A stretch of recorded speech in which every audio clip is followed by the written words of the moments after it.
All right, guys, here we go again. This is Emmett Stallworth, your Alpha Builder, and I'm here today. I'm going to do something a little bit different.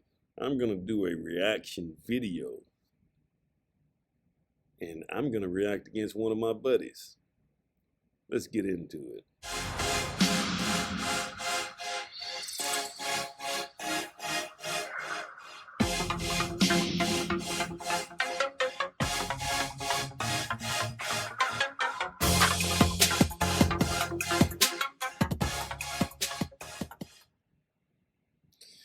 All right, guys, here we go again. I got a friend of mine.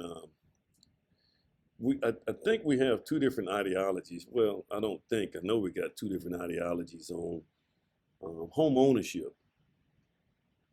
Who should own homes and who should not own homes. A friend of mine, his name is Kelvin Davis, and we're going to listen to what he got to say about home ownership. And I'm going to react to it as we go along. Okay, so let me see if I can switch into this presentation screen, and here we go. So let's see what he got to say. Some credit things, because a lot of people have issues and say, well, how can I get into a house and my credit is jacked up? I'm at a 500 credit score and I have all kind of derogatory information on my credit report. We're going to talk about those things. We're going to tell you what you need to do to build up your score. We're going to tell you what you need to do to get those items removed, to get yourself out of situations that you believe are keeping you from owning a home. So, no, hey guys, I do agree with that. I think you gotta make sure that I think that just should be, that's just common sense, guys. You got to do what you got to do to get your stuff right. I do think that credit scores is something that should be used to vet people to make sure, you know, here's the thing. The lending institutions that's gonna let you borrow money, they should have some type of criteria or something that they have in order to vet the people, in order to determine whether or not this person is credit worthy or it's gonna pay us back. Your credit score is a direct correlation, is a direct correlation of how you handle your business. If you pay stuff on time and you handle things on time, that makes all the difference in the world. That's no difference than if, guys, I'll be honest with you, I can probably go in your house and I can look in your closet. And the way you keep your closet in a lot of cases is the way your mind actually works too. Your closet is junky. You got a junky closet. Chances are there are other aspects of your life that's also junky. So let's just but he's right, man. You got to get that credit score and things like that. So our goal is to get you in a house. And I say create a sense of urgency within ourselves because I know that there are institutional investors, there are companies, Wall Street companies, BlackRock, and big name companies that are purchasing houses 100 at a time. He's absolutely right about that. It's getting to the point to where home ownership is going to be, that's going to be something that only the very elite is going to have. There are companies that, and I know I have some friends of mine, they probably own about 600 houses in Birmingham.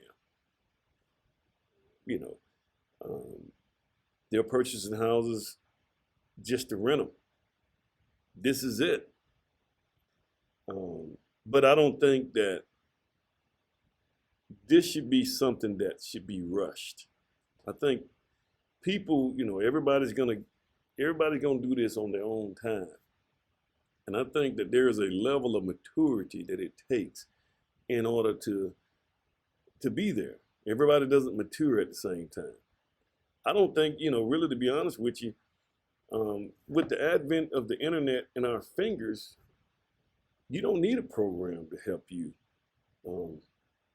try to figure this thing out, to figure out how to get your credit. There's just so much information, free information, that's available to you at your fingertips that you can always figure out how to get your credit score back on track.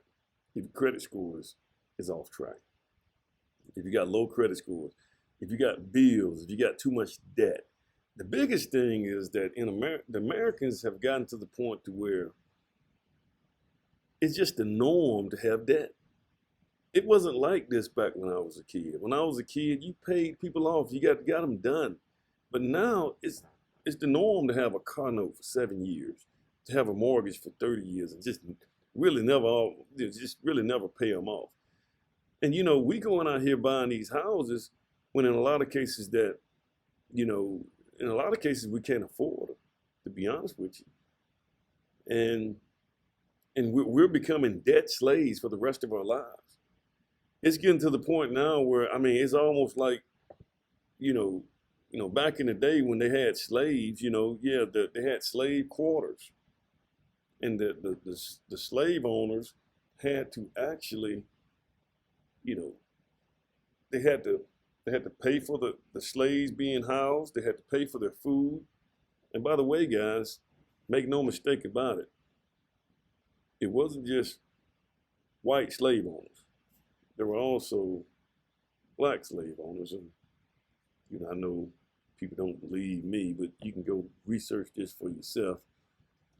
Anthony Johnson, slave, let me see if it still is. I think he was in North Carolina.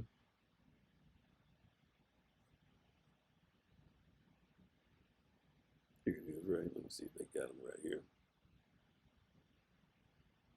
The Curious History of Anthony Johnson, from Captive African to Right-Wing Talking Points. Let me see. They had a picture. Something we can find it right here.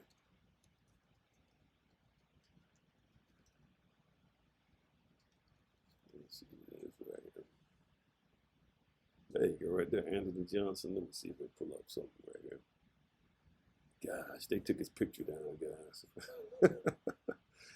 Ain't that something, man? Let me see if we can get an image of him. There he is, right there. Anthony Johnson. Guys, you guys need to read his history. He actually came over here as an indentured serviceman. And he actually created the law. And I know I'm getting into something else, guys. This guy actually created the law to where you can become a slave for life. Originally, when the people came here and they became, you worked your debt off. You was an indentured serviceman. And you guys need to read the history of this guy. But anyway, let's go back to Let's go back to him. So I don't want you guys to think that,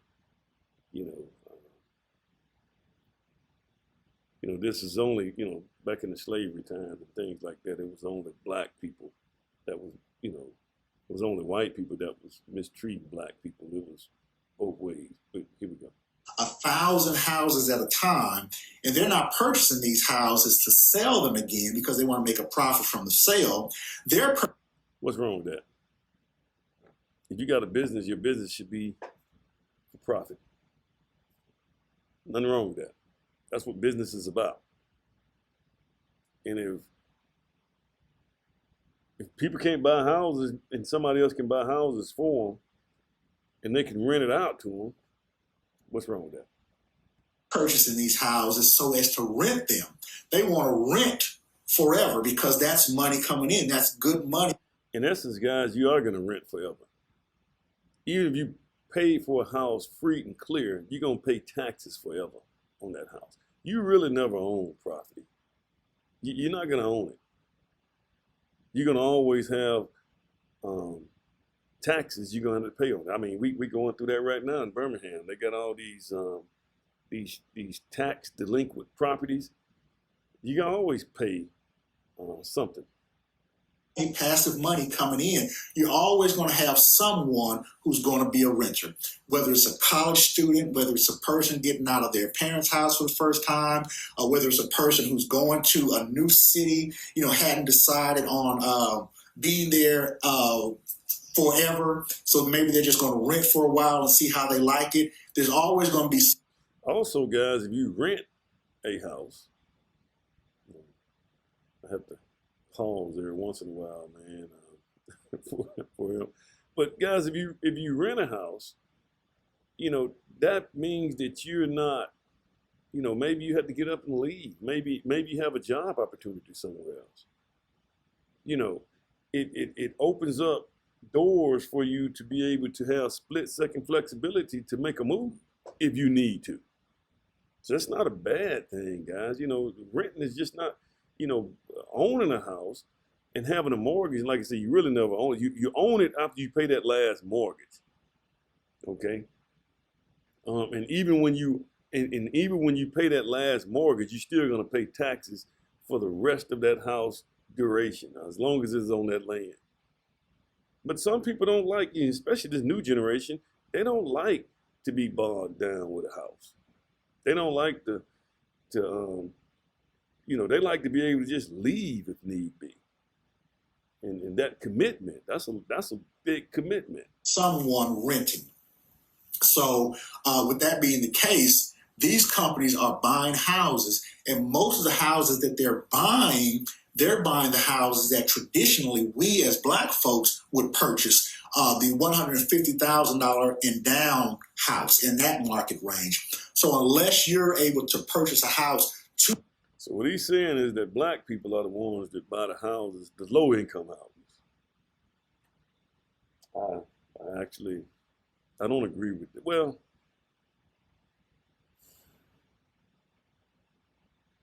he's saying that the bigger companies, guys, he's saying that the bigger companies are buying all the houses from the Black people, because the Black people are the ones to buy the lower income homes. And that within itself is not good. Because why do we have to have the low income homes? Why can't we go out here and figure out a way, work hard, do something, figure out a way, if we want to have a nice home, to have a higher cost home? You know, not $150,000 house in the middle of the hood, where you got people, you got to have steel doors and metal bars on your windows. I don't find that to be appeasing. You know, let's keep going into this, guys. Let me see what we got. 200,000 and up, you know, according on what part of the country you're in. I'm in Birmingham, Alabama. So if you're not able to purchase a house that's $200,000 and up, then you're going to be priced out of the market, and you will be renting forever because they're snatching up these houses left and right. So I say let's develop a sense of urgency so that we can go on. Once again, you're probably going to be renting forever anyway, because if you look at if you get a mortgage, you're going to pay that mortgage until you pay that house off. Okay? And that's going to be about 30 years. They're trying to push it up to 40 years now. So that's 30 years. So if let's just say you're 20 years old, which I don't know too many 20 years old out here trying to go buy houses. So let's just push that up to about 28. So you're 28 years old. You go buy your first house, you get a mortgage for 30 years. I mean, come on, man. I mean, you know, you're going to be, like I said, you're 28, you get a mortgage for 30 years. Man, you 58, you 60 years old before you pay that last mortgage. By the time you pay that mortgage off, inflation would have taken over within those 30 years. So even if you got a $300,000 house, you got a lower income house by the time in 30 years from now. Because we know that due to inflation, a $300,000 house today is not going to be the same house in 30 years. So by the time you pay that house off, you really, you probably in the hood, which is probably not good. I mean, and then not only that, after you pay it off, you're 60 years old, then you're trying to pay the taxes on it. You done retired. You're going to be renting for your life.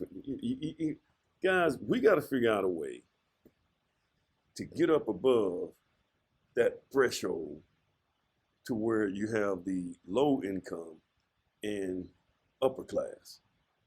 Skip the middle class, guys. We got to figure out a way to get to the upper class. We got to figure that thing out. That's what we got to figure out. Figure that out first, and then all the other stuff will come easy. Excuse me. And get ourselves in position so that we can truly own a piece of this American pie, which is generational wealth. Guys, just because you got a house does not mean you're creating generational wealth. People think that houses are we think that houses are we think that houses are a asset. Now a house is probably going to be your biggest purchase, but a house is, in most cases, if you got a mortgage on it, it's not an asset. Now, if you go out and buy a house and you rent it out, which is what those companies are doing, it becomes an asset for you because it's actually generating you money. But houses, if you got a mortgage and you living in it, it's a liability. And I don't see that creating you any kind of generational wealth. It actually takes away from you. That's why I think that we should work as 100, our sole purpose should be getting above that threshold, guys. We got to get our money right. We got to figure out ways to grow our income. We got to figure out ways to invest. I don't think that, in long time ago, yes, that was an American dream. Everybody have a house. But if you got your money right, you don't necessarily have to have a house in order to obtain an American dream. You just got to have your bank account right, and your money right. Okay. Hang within generational wealth. You can't will a job down to. And we also see what generational wealth has done, guys, because, look at all these tax delinquent properties that we have here. We probably got over 45,000 tax delinquent properties here in Birmingham. They call it the Birmingham Land Bank. And these are houses that the grandparents or whatever left to the grandkids, and they probably moved somewhere up north. But they're just sitting there. You can't even get title to them. Because there's so much stuff on the title, because when they left it to the grandkids didn't pay the taxes on it. It's just, guys, there's a mindset that we have got to get as a people. Black, white, blue, it doesn't matter. We got to be at a point to where we have to think our way out of this. We have to be able to think our way out of this stuff that we get out, that we're in. Let's keep going. To future generations, but you can will a house down. You can't leave a job to future generations, but you can leave life insurance money. You know what you can leave to your generation? If you build your corporation, you build your business from the ground up, you can leave that to your family. You can. If you start a business and that business is profitable, and you grow that business, and guys, if I build houses, guys, I will leave my business to my son. But now I teach him how to do it. Now he may not be the one. I don't know. I have to see that, but that's something that I can leave to him. So you can build yourself. You can leave that stuff. Let's keep it going. Right here. To a beneficiary, you can't will a job or and I'm just going to leave it a job. We'll come up with some other examples, but you can't leave that in a will. All right. Guys, one more thing, man. If you're dependent on these corporations and jobs, you're already starting out bad. These corporations, that's why, guys, here's the thing. If you got a job, I'm not saying just go quit your job. But you need to have your own business, get you a side hustle, and hopefully one day you can take your side hustle and turn that into your main hustle and make your job your side hustle.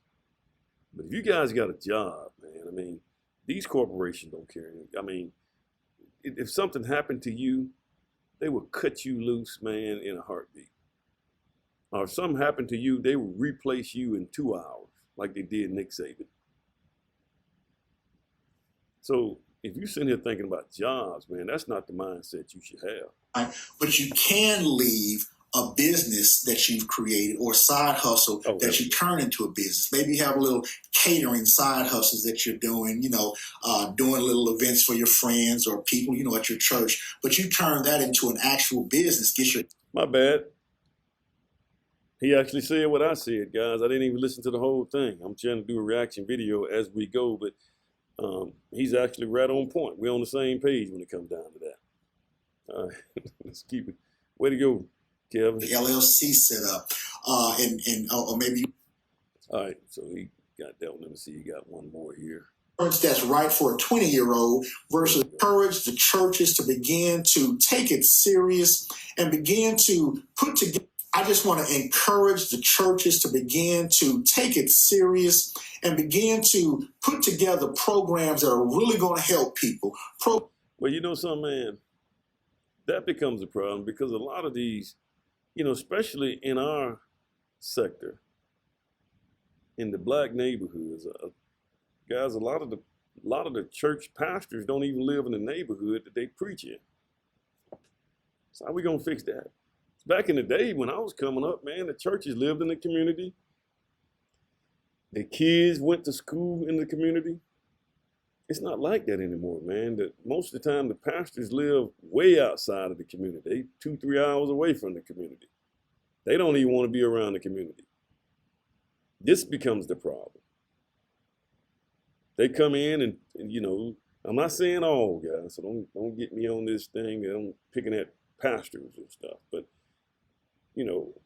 how many African-American pastors and preachers do you know that live in the community that they preach in? So there's no incentive or there's nothing to push you to want to fix that community. There's nothing that obligates you to say, hey, I need to fix this community, man. I got to fix this community when you don't even live in it. So this is something that you got to fix. You got to fix that mindset. So let's see what else. Programs that are going to give us information. That's a lot of what we're missing in our community. Information on how to get into a house. Once again, guys, as long as you got these and you can sit on your computer, you got all the information at your fingertips, but you got to want it. The one thing we can't give you, one thing no one can teach you is want.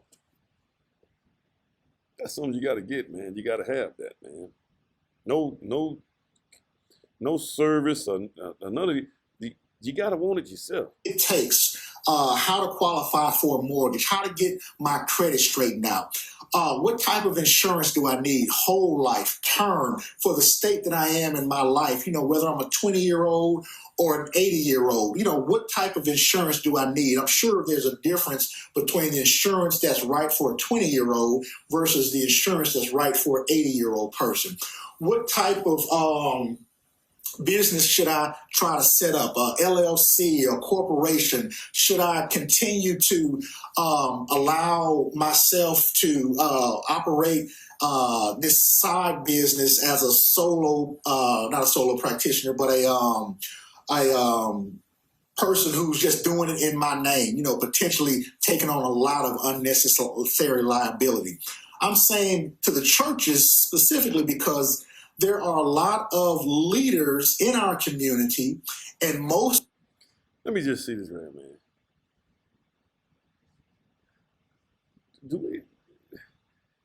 man. There's a lot of. I'm just wondering, are there a lot of people that still go to church? I'm just like this younger generation. Do they still go to church? Ages, let's see, well, let me put it this way. Is there a mass presence of black males less than 30 years old in church? Do you see that a lot? And so I'm just wondering, do the younger generation even still go to church? I don't think I even see them in church. Last time I've been. Let's keep it going. Most of them are pastors in our churches. Well, I'm saying to the pastors, stand up with more than just the word of God, which is very important. I love Jesus very much, but we also need something on this earth in this life cattle on 1,000 hills belongs to God, where we are the children of God. Jesus was the first heir, but we are co-heirs with him. And with that being the case, there should be some benefit that we have in this life. And what I'm saying is begin to take it seriously and begin to allow your people to learn by bringing programs into the church that educate and inform. Man, I'm just gonna be honest with you, man. I think if you're waiting on the churches to do that, man, I think a better way to do that would be to figure out a way to get in these schools. We have to teach financial, just financial thought. They have to learn finances in school, man. I think that is where it starts. That's where we need. We need to somehow get in these schools and teach financial literacy in these schools. Now that's one thing they don't teach in the school. All this credit and all that kind of stuff, insurance and things like that. The high school should be on top of that. I think you'd be better off if we went to the high schools instead of the churches. Because I don't know if there is a mass presence in the churches anymore, especially in the black community. Let's keep it going. Our community. I'm calling out to the pastors and I'm saying, begin to set up programs if you aren't, and a lot of churches are, but more churches are not. It's just about anniversaries and Easter pageants and things of that nature that they've always done, just, going through the motions more or less. And I'm not trying to tear anybody down, but I am saying give us more than just a request for our time, for our talents, and for our tithe. We need the churches to stand. Look, man, I think we should start with the family. If you really want to figure this thing out, I think the best way to figure this out is to figure out a way to get family back together. When I say family, I mean that family nucleus. Father, mother, kids. When we had that, which was before the welfare state, we were doing really well, especially in the African American community. It wasn't until the welfare state came in and the men were kicked out the household because if they found any remnants of a man in that household, they took away the government funding. It wasn't until that when we just went down. History. I think we have a better chance if we figure out a way to get our families back. But you would have to fix the relationship between black males and black females.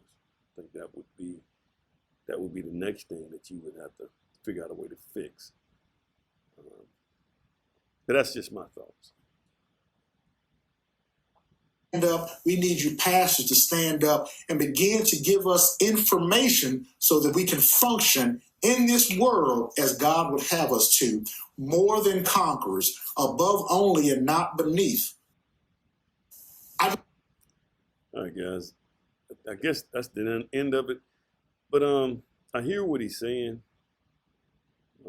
I get it. He's very passionate. We want to get this thing fixed. But I think in order for us to fix this thing, when you talk about home ownership, guys, this is what I do. I try to build houses for homeowners. But there's just so much we got to fix from within. We got to get our families back. We got to be focused on, guys, we got to go out here and we got to figure out a way to, there are many different ways. There's new innovative ways to make money today. Guys, I sit here and